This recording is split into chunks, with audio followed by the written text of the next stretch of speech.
Morning friend. अभी तक आपने 16.2 के 3 क्वेश्चन कर चुके हैं। सिर्फ आपको सूत्र याद है तो आप प्रत्येक क्वेश्चन को हल कर सकते हैं। सूत्र याद करने के लिए मैंने आपको बेसिक बता दिया है, वहां से आप सूत्र याद कर सकते हैं। तो क्वेश्चन नंबर 4 को शुरुआत करते हैं। क्वेश्चन नंबर 4 ये है कि दो लंबवर्तीय बेलनों की त्रिज्याओं का अनुपात 2:3 है तथा ऊंचाई का अनुपात 5:4 है, तो दोनों बेलन के वक्र पृष्ठीय क्षेत्रफल तथा आयतनों का अनुपात ज्ञात कीजिए। आपको दो बेलनों के वक्र पृष्ठ का क्षेत्रफल का अनुपात ज्ञात करना है तथा उनके आयतनों का अनुपात ज्ञात करना है। हल ज्ञात करते हैं। आपको दिया हुआ है दो लंबवर्तीय बेलनों की त्रिज्याओं का अनुपात, तो लिखेंगे प्रथम तथा द्वितीय बेलनों की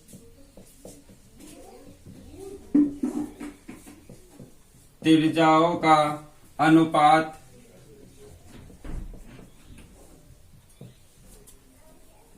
पहले बेलन की त्रिज्या होगी R1 तथा दो से बड़ी त्रिज्या की होगी R2। कितना मान दे रखा आपको? 2/3। इसका कहने का अर्थ है कि R1 का मान 2 है और R2 का मान कितना है? 3 है। अब आपको दे रखा है ऊंचाई का अनुपात, तो लिखेंगे प्रथम तथा द्वितीय बेलनों की ऊंचाई का अनुपात कितना दिया हुआ है आपको? H1/H2। H1 का मान दे रखा है 5, अनुपात कितना दे रखा है आपको? 4। 5/4 यानी 5:4 का मतलब है कि H1 का मान 5 है और H2 का मान कितना है? 4 है। तो आपको क्या ज्ञात करना है? दोनों बेलन के वक्र पृष्ठीय क्षेत्रफल का अनुपात ज्ञात करना है। तो आपको ज्ञात करना है फर्स्ट बेलन का वक्र पृष्ठीय क्षेत्रफल, अनुपात का मतलब बटा सेकंड बेलन का वक्र पृष्ठ का क्षेत्रफल आपको ज्ञात करना है। तो फर्स्ट बेलन का वक्र पृष्ठ का सूत्र हो गया 2πr1 और h1।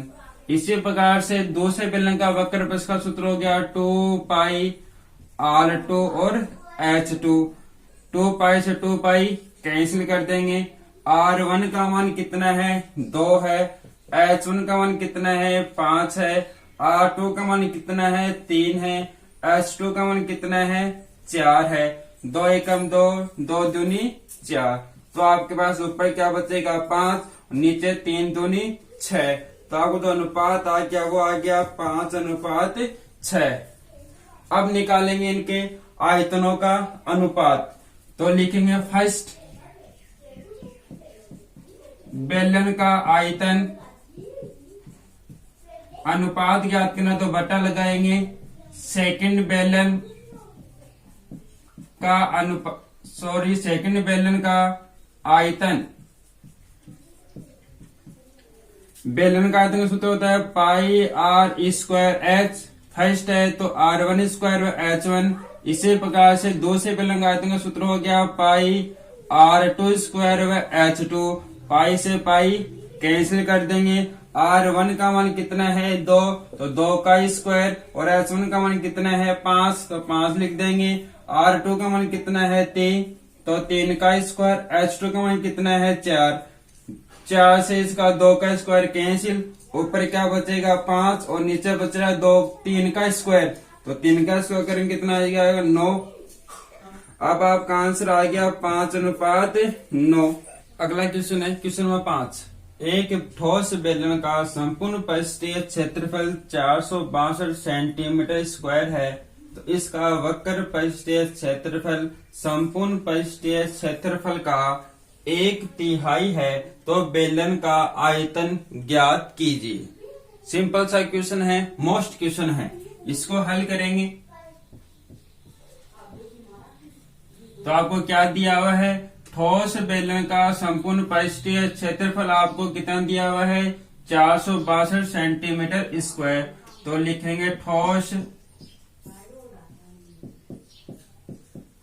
बेलन का संपूर्ण पृष्ठीय क्षेत्रफल आपको दिया हुआ है 462 सेंटीमीटर स्क्वायर। ठोस बेलन का संपूर्ण पृष्ठीय क्षेत्रफल का सूत्र यहाँ नीचे लिखेंगे। उसका सूत्र होता है 2 pi are कोष्टक are plus H बराबर 462। इस कोष्टक को खोलेंगे तो आपके पास आएगा 2 pi R square plus 2 pi R H बराबर 462। ये आ गया समीकरण नंबर 1। वक्र पृष्ठ का क्षेत्रफल संपूर्ण पृष्ठीय क्षेत्रफल का 1/3 है। तो लिखेंगे प्रश्नानुसार। प्रश्न में क्या बोला है कि बेलन का वक्र पृष्ठ का क्षेत्रफल बराबर है संपूर्ण पृष्ठीय क्षेत्रफल का 1/3। 1/3 का मतलब 1/3। बेलन का वक्र पृष्ठीय क्षेत्रफल का सूत्र होता है 2 पाई आर एच बराबर 1/3 इंटू संपूर्ण पृष्ठीय क्षेत्रफल का मान दे रखा है 462। तो यहाँ से अपन 2 पाई आर एच का मान ज्ञात कर लेंगे। 462 में 3 का भाग देंगे, अपने पास आएगा 154। समीकरण नंबर 2।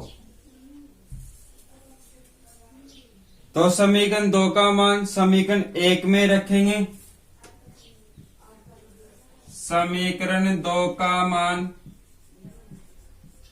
समीकरण 1 में रखने पर, तो समीकरण 2 का मान किसका मान रखेंगे 2 pi R H. 2 pi are का मान यहाँ रखेंगे, कितना रखना है 154 रखना है। तो 2 पाई आर स्क्वायर प्लस इसका मान कितना आ गया 154। तो 154 बराबर 462। अपने को सबसे पहले यहाँ से आर स्क्वायर का मान निकालना है। तो आर स्क्वायर मान निकालने के लिए पाई का मान रखेंगे 22/7 इंटू आर स्क्वायर बराबर 154 बराबर 462। यहाँ पर आर स्क्वायर को छोड़ देंगे और बाकी सभी को क्या कर देंगे पक्षांतरण कर देंगे। तो 462 154 किस में जाएगा माइनस में जाएगा। ये 7 किस में जाएगा, ये 7 जाएगा आपके गुणा के अंदर जाएगा। 22 44 किस में जाएगा भाग में जाएगा। तो इसे आप हल करेंगे तो आर स्क्वायर बराबर 462 में से 154 को घटाएंगे तो आपके पास आएगा 308 इंटू 7/44। 44 को 308 से काटेंगे तो कितने बार कटेगा 7 बार कटेगा। तो आपका जो मान आर स्क्वायर का मान आएगा 7 का स्क्वायर, स्क्वायर से स्क्वायर कैंसिल। तो आपके पास आर का मान आ गया 7 सेंटीमीटर। इस बेलन की त्रिज्या आ गई 7 सेंटीमीटर। समीकरण नंबर होगा ये 3।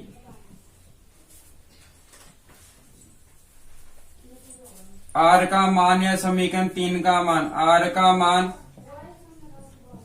समीकरण 2 में रखने पर, समीकरण 2 क्या है 2 पाई आर एच बराबर 154 है समीकरण नंबर 2। तो 2 पाई का मान रखेंगे 22/7। आर का मान कितना है आपके पास 7 है। एच का मान ज्ञात करना है बराबर 154। 7 7 कैंसिल हो जाएगा, 22 44। 44 को पक्षांतर करेंगे तो जाएगा किसमें भाग में जाएगा। तो 154/44 यहाँ पर आएगा 154/44। 22 के पार्ट से कैंसिल कर देंगे दोनों को तो ऊपर तो आएगा 7 और नीचे आएगा 22 44। तो आपके पास ऊंचाई आ गई 7/2। ऊंचाई कितनी आएगी 7/2 सेंटीमीटर। ठीक है, आपके पास क्या आ गई त्रिज्या भी आ गई, ऊंचाई भी आ गई। क्या निकालना है बेलन का आयतन। तो सूत्र लगाएंगे बेलन का आयतन का। बेलन का आयतन आपको ज्ञात करना है। तो बेलन का आयतन का सूत्र क्या होता है? बेलन का आयतन का सूत्र होता है पाई आर स्क्वायर एच। पाई का मान 22/7, आर का मान 7x7 और एच का मान कितना आएगा? 7/2। 2 से 22 को कैंसिल कितनी बार में? 11 बार में। 7 से ये वाला 7 भी कैंसिल। तो 7x7 11 को 7 से इंटू करेंगे तो अपने पास आएगा 77 और इंटू 7। 7 का बड़ा बोलेंगे 7 पे कितना है? 49। असली कितनी आएगी? 4। 7 का बड़ा बोलेंगे 7 बार तो 49। 49 और 4, 49 और 4 होंगे आपके पास 3, 5 53। तो आपके पास आंसर आ जाएगा 539 सेंटीमीटर क्यूब। बीएस का क्या होगा? क्वेश्चन का आंसर होगा सिंपल। इसी प्रकार से अगला क्वेश्चन है क्वेश्चन नंबर 6। एक बेलन का वक्र पृष्ठीय क्षेत्रफल 660 सेंटीमीटर स्क्वायर है तथा इसकी ऊंचाई दे रखी है आपको 15 सेंटीमीटर है, तो इसका आयतन ज्ञात कीजिए। इसे लिखेंगे पहले बेलन की ऊंचाई। बेलन की ऊंचाई h बराबर 15 सेंटीमीटर। फिर आपको दे रखा है बेलन का वक्र पृष्ठ। बेलन का वक्र पृष्ठीय क्षेत्रफल आपको दे रखा है 660 सेंटीमीटर स्क्वायर। बेलन का वक्र पृष्ठ का सूत्र लिखेंगे नीचे, तो 2 पाई आर एच बराबर 660। यहाँ 2 का 2, पाई का मान रखेंगे तो 22/7। आर का मान अपने को ज्ञात करना है। एच का मान दे रखा आपको 15 बराबर 660। आर का मान यहाँ छोड़ेंगे और सभी को क्या करेंगे? पक्षांतरण करेंगे तो ये 7 आ जाएगा ऊपर और बाकी सब नीचे चले जाएंगे। तो 2 × 22 और इंटू 15। 22 कम 22, 22 66 कितना कटेगा? 30वां कटेगा। 15 कम 15, 15 दूनी 30, 2 एकम 2 और 2 एकम 2। तो आपके पास क्या बचा है? आर बराबर बचा है 7 सेंटीमीटर। इस बेलन की त्रिज्या कितनी आ गई? 7 सेंटीमीटर। क्या ज्ञात करना है? इसका आयतन ज्ञात करना है। तो बेलन का आयतन का सूत्र लिखेंगे पहले। बेलन का आयतन ज्ञात करना है तो सूत्र लगाना है। इसका सूत्र क्या होता है? पाई आर स्क्वायर एच। पाई का मान 22/7, आर का मान 7x7 और एच का मान कितना है? 15। 7 7 कैंसिल हो जाएगा। इस 7 से ये वाला 7 कैंसिल। तो आपको 22 संत्य कितने होते हैं? 154 × 15। इन दोनों को इंटू करेंगे तो आपके पास आंसर आएगा 2310 सेंटीमीटर क्यूब। ये इसका क्या होगा? आंसर होगा। अगला क्वेश्चन है क्वेश्चन नंबर 7। एक बेलन का आयतन 30 पाई सेंटीमीटर क्यूब है तथा आधार का क्षेत्रफल 6 पाई सेंटीमीटर स्क्वायर है, तो बेलन की ऊंचाई ज्ञात कीजिए। इसका हल ज्ञात करेंगे। आपको क्या दिया हुआ है? बेलन का आयतन दिया हुआ है तो लिखेंगे बेलन का आयतन बराबर 30 पाई सेंटीमीटर क्यूब। बेलन का आयतन का सूत्र क्या होता है? पाई आर स्क्वायर एच। बेलन का सूत्र होता है बराबर कितना दे रखा है? 23 पाई। समीकरण नंबर 1। फिर आपको दे रखा है आधार का क्षेत्रफल। लिखेंगे आधार का क्षेत्रफल कितना दिया हुआ है आपको? 6 पाई सेंटीमीटर स्क्वायर आपको दिया हुआ है। आधार का क्षेत्रफल का सूत्र क्या? सूत्र होता है पाई आर स्क्वायर बराबर 6 पाई। समीकरण नंबर 2। आपको क्या ज्ञात करना है? ऊंचाई ज्ञात करनी है बेलन की ऊंचाई। ये समीकरण 2 का मान समीकरण 1 में रखेंगे। समीकरण 2 का मान समीकरण 1 में रखने पर समीकरण 2 का मान किसका मान रखेंगे? पाई स्क्वायर का मान रखेंगे। कहाँ रखेंगे? यहाँ रखेंगे पाई स्क्वायर की जगह। तो यहाँ पे कितना आ जाएगा? 6 पाई और इंटू एच बराबर 23 पाई। एच का मान ज्ञात करना, ऊंचाई ज्ञात करनी है आपको। तो 23 पाई बटा 6 पाई। पाई से पाई कैंसिल। 6 कम 6, 6 पंजो 30। तो एच बराबर आ गया 5 सेंटीमीटर। इस की ऊंचाई आ गई 5 सेंटीमीटर। तो लिखेंगे अतः बेलन की ऊंचाई 5 सेंटीमीटर होगी। ये आपका क्या होगा, आंसर होगा।